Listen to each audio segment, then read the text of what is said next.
Juntos na Seara com o pastor Alcione Tadeu. No final desta noite, irmãos, eu quero convidar vocês para que abram lá no final da Bíblia, 1 de João, pouco antes de Apocalipse, para a nossa meditação. E fiquem com 1 de João aberta, a carta aberta, o seu aplicativo, a Bíblia, sei lá o que você vai usar. Deus vai abençoar você de qualquer forma, nós cremos assim, tá bem? Para esse estudo que queremos fazer nessa 1 de João. A carta tem 5 capítulos e ela foi escrita por João mais ou menos ali no ano 90 depois de Cristo. E estamos só recordando um pouco para nos situarmos na primeira carta de João, tá bem? E ele foi aquele apóstolo mais próximo de Jesus. Os irmãos lembram que eram 3, Pedro, Tiago e João. O João, o mais próximo. Foi ele também que escreveu o Evangelho de João. Então, esse aqui seria o segundo escrito de João. E o interessante aqui, logo de início, a gente percebe na carta que ele não escreveu para uma determinada pessoa, ele não escreveu para uma determinada igreja, ele escreve a carta para todo tipo de pessoa, jovens, adultos. É uma carta bem geral, não é tão específica, tão direcionada, como às vezes eram as cartas de Paulo, né? Para uma igreja e tudo mais. É uma carta bem geral. E interessante que ele escreve para aqueles que creem e têm certeza da vida eterna. Esse é o plano dele. Lá no capítulo 5, no final, quase no final, ele vai dizer isso. 1 de João 5, versículo 13. Escrevi-lhes estas coisas a vocês que creem no nome do Filho de Deus. Verso 13 do capítulo 5. Que creem no Filho de Deus, para que vocês saibam que tem a vida eterna. Quem crê, olha, tem a vida eterna. Essa é uma das ênfases, ou é a ênfase maior da epístola, dessa carta escrita pelo apóstolo João. E também podemos citar pelo menos mais 3 objetivos que ele tem ao escrever. A gente olha aqui para o capítulo 1, no versículo 4, ele diz assim, ele escrevendo, escrevemos essas coisas, 1:4.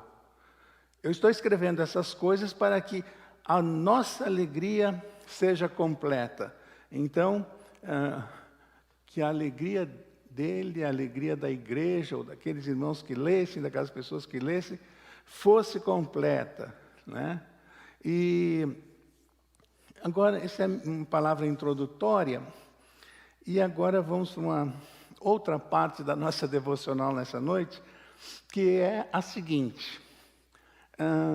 É muito corrente no nosso meio, na igreja, nas nossas conversas em casa, ou num grupo de trabalho, em algum lugar, né, onde trabalhamos, onde estudamos. É muito corrente a seguinte pergunta: fulano é crente? Eu não sei direito se o meu pai é crente. Eu não sei se aquele meu amigo é crente.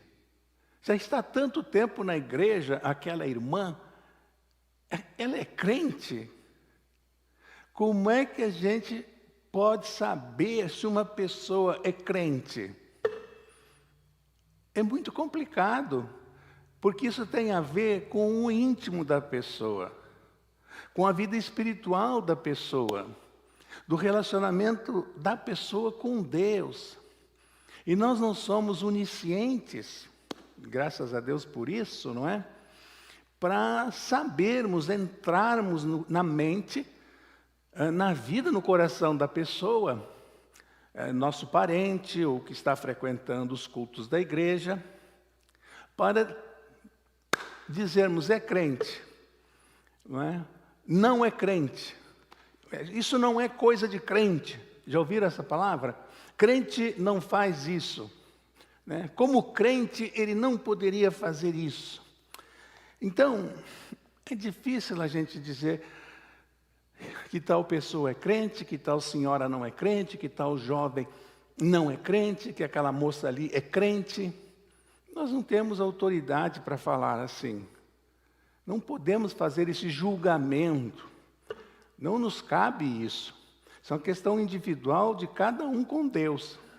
Mas, 1 de João nos dá algumas dicas, algumas orientações, algumas palavras que nos ajudam a entender, a saber se uma pessoa é crente. Não precisamos dizer isso para a pessoa, mas a gente pode...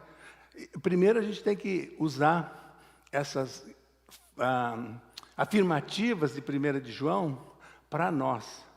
Se eu sou um crente, porque a regra aqui bíblica não é para o outro, né, apontar. Às vezes, primeiro é para mim, primeiro para o nosso coração, antes de apontarmos para alguém, tá bem? Então nós vamos ver alguns versículos aqui que nos ajudam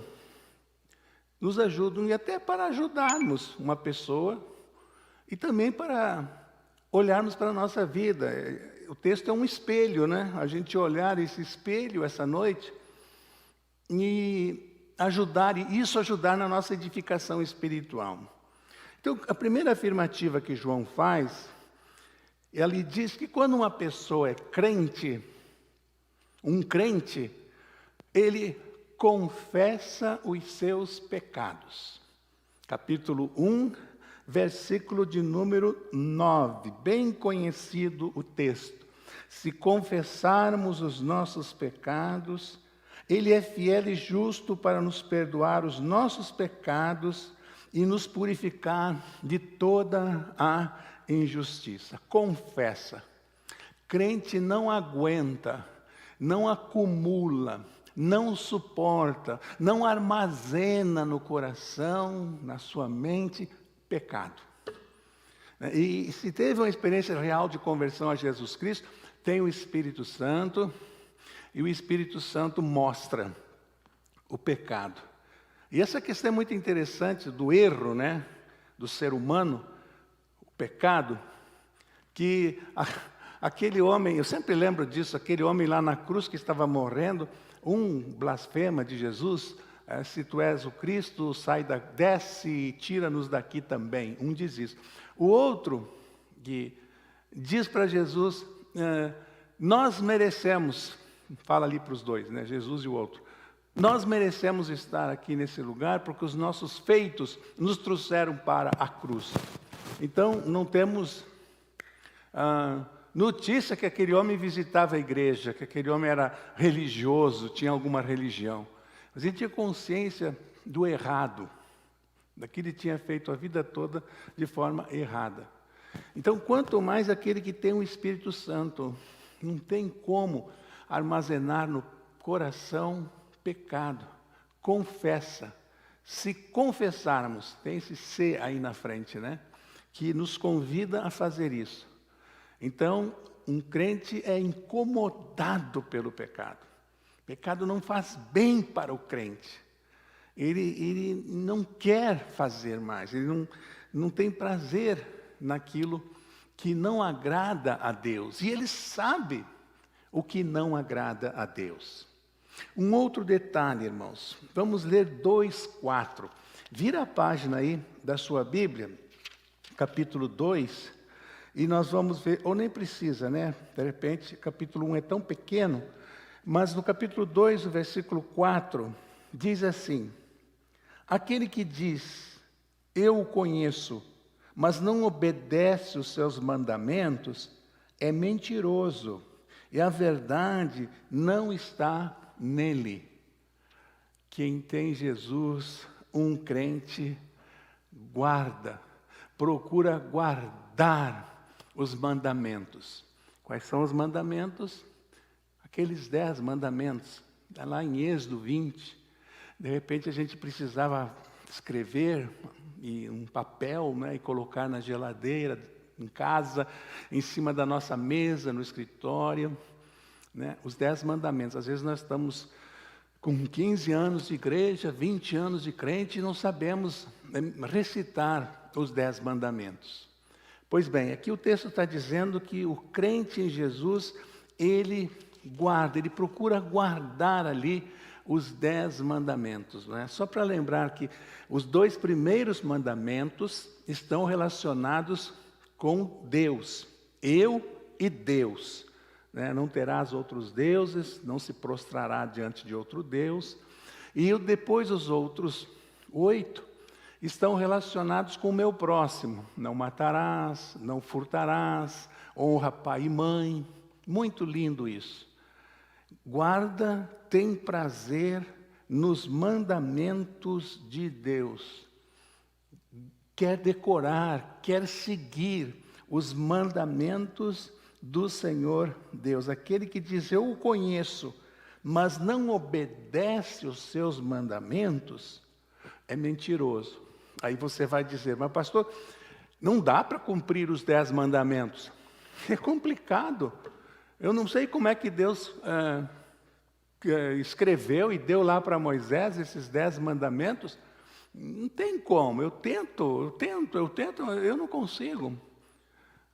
Quando Deus deu os 10 mandamentos lá para Moisés, e que chega até os nossos dias, Deus já sabia que nós não tínhamos condições de cumprir os 10 mandamentos. Deus já sabia.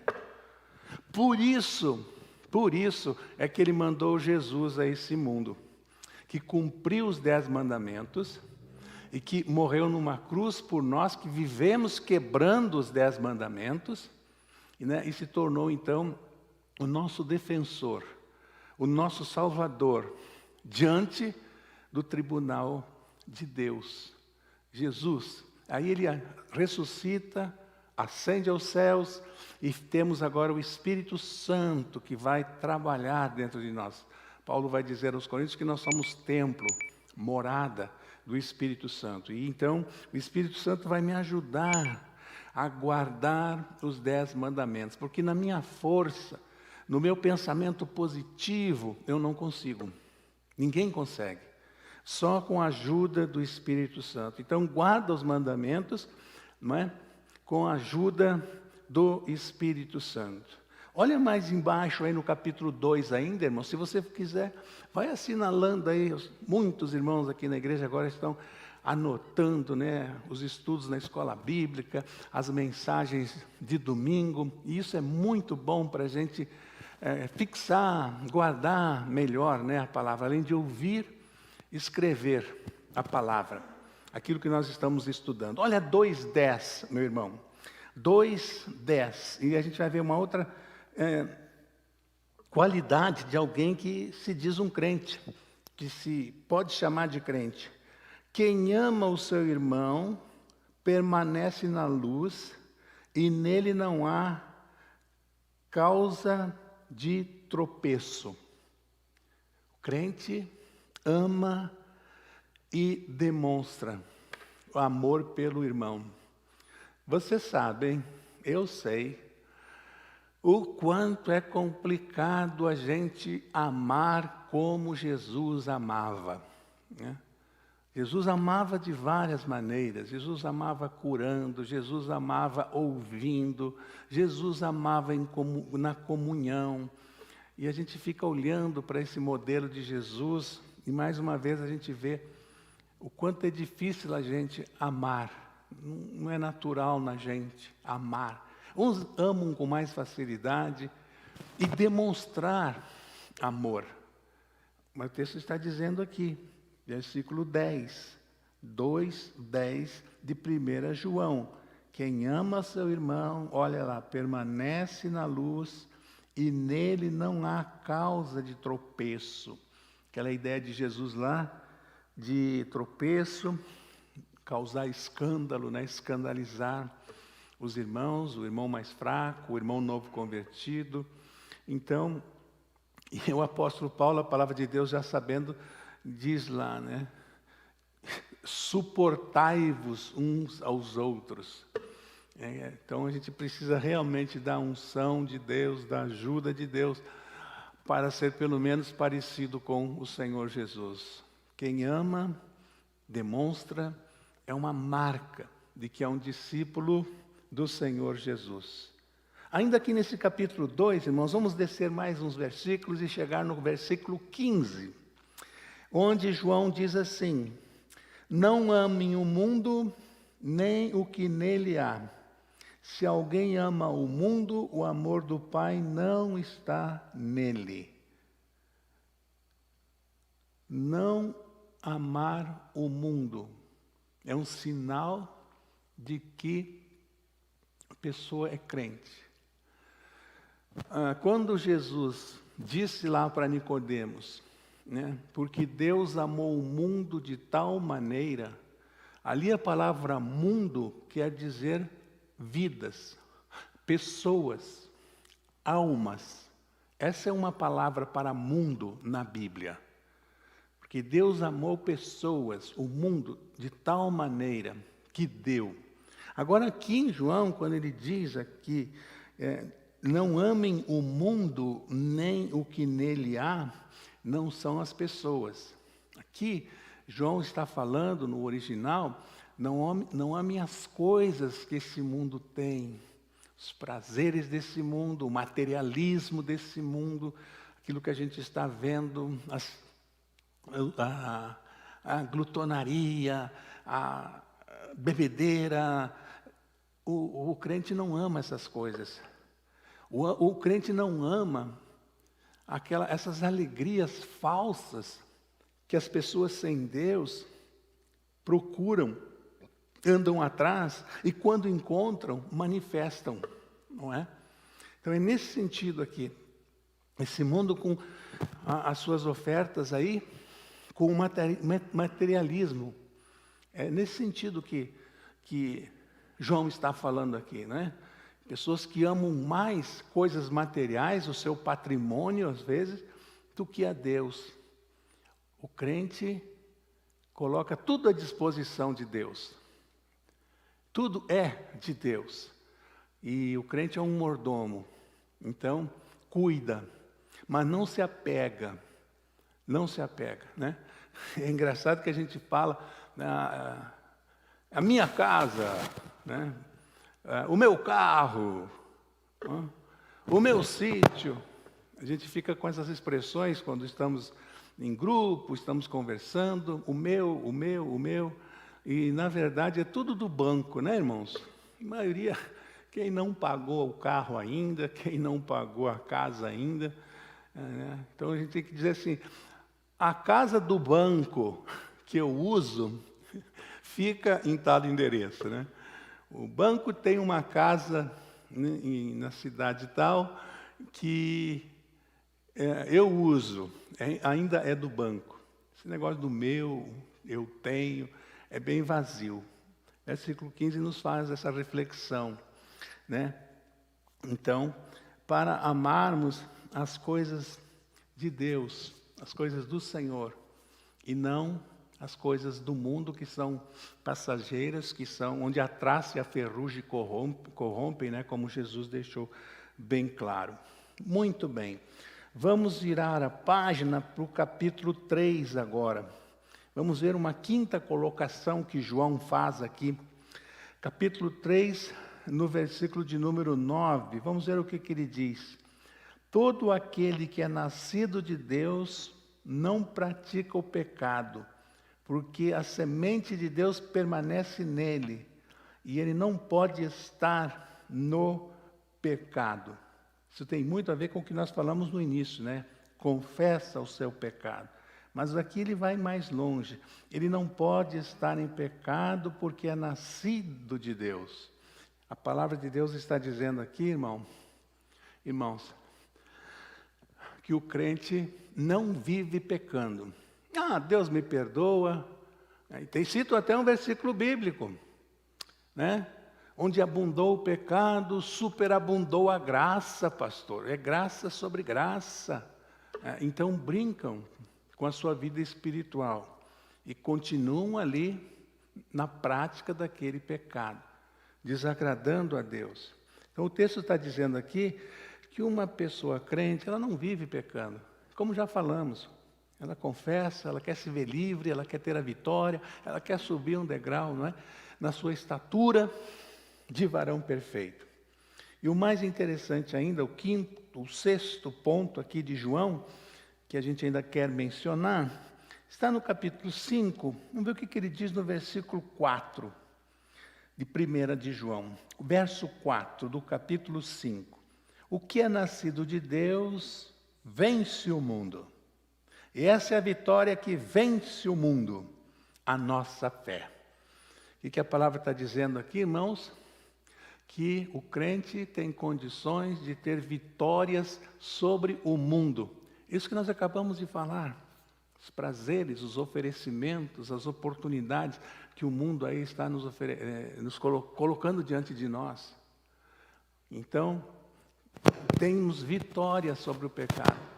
Sempre voltando ali para dizer que não por nós, que por nós mesmos não temos condições, mas com a ajuda de Deus, o Espírito Santo, Deus, que é Deus, na nossa vida. Então, tem vitória sobre o pecado. Consegue abandonar o pecado. Vocês conhecem, até a sua própria vida, você tem experiência para contar. Pecados que te escravizavam, né? Vício e tudo mais que você conseguiu vencer, você obteve a vitória sobre esse pecado. Então, um crente, ele tem vitórias, diz João aqui, sobre o pecado. O que é nascido de Deus vence o pecado, né? Vence o mundo. Como que vence? Como é que essa vitória chega? Pela fé. A fé depositada no lugar certo, depositada no Deus que nos ajuda, que nos restaura, que nos abençoa, não é? E quando a gente fala de pecado, a gente pode dar um lembrete, né, que o passo anterior ao pecado, a cair, é a tentação, não é? Você é tentado e cai. Então, sempre que a gente fala dessa questão do errar o alvo, é bom falar disso também, né? As tentações que nos cercam, que nos levam a pecar.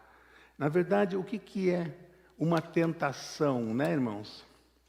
O que vem a ser as tentações? A tentação nada mais é do que um convite que a gente recebe para pecar. Tentação é isso, para pecar, um convite. E o que você faz com um convite? Convite de casamento, convite de aniversário, convite para uma festa. O que você faz com um convite? Você aceita o convite, responde sim, ou você rejeita o convite, diz não. Então, na área espiritual, quando recebemos o convite, que é a tentação, para o erro, para o pecado, a gente dizer não. Não pelas nossas próprias forças, porque nas nossas próprias forças nós não temos condições. Não temos condições nenhuma, né? Mas pelo Espírito Santo, a graça de Deus, né, derramada nas nossas vidas, né? O poder do Espírito Santo que está em nós e que às vezes a gente nem conhece, nem sabe o quanto ele pode agir e nos fazer cada vez mais parecidos com Jesus Cristo. Então, antes da gente analisar isso, será que ele é crente? É bom a gente trazer para a nossa vida essas afirmações aqui de João. Isso eu estou seguindo. Confesso pecados, eu confesso. Eu guardo os mandamentos de Deus. Eu amo e demonstro. Ou eu amo e tenho força suficiente para suportar em amor aquela pessoa.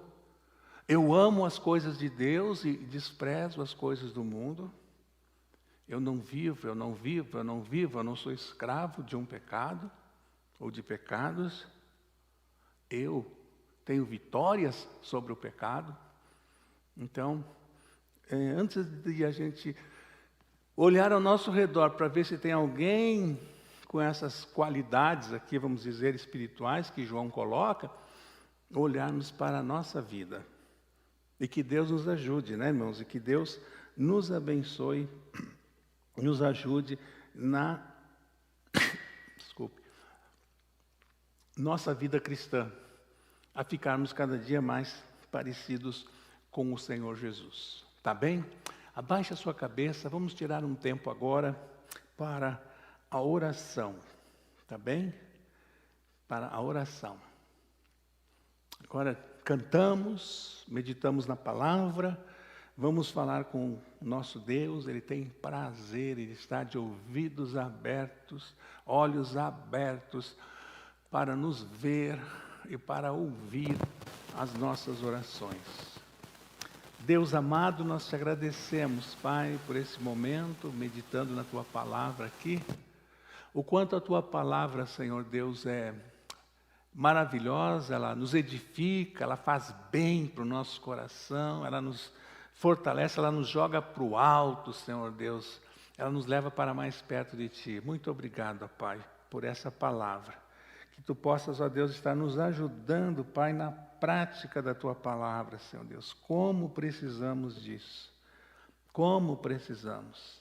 Colocamos hoje, Senhor Deus, poucas horas de antecedência, o nosso Brasil no Teu altar. Pai, é tanta gente, o Teu povo, várias partes do mundo, não só no Brasil, clamando pelo nosso Brasil, Senhor. Tu tenhas misericórdia, Tu possas ter as rédeas, como nós acreditamos que Tu tens nas mãos.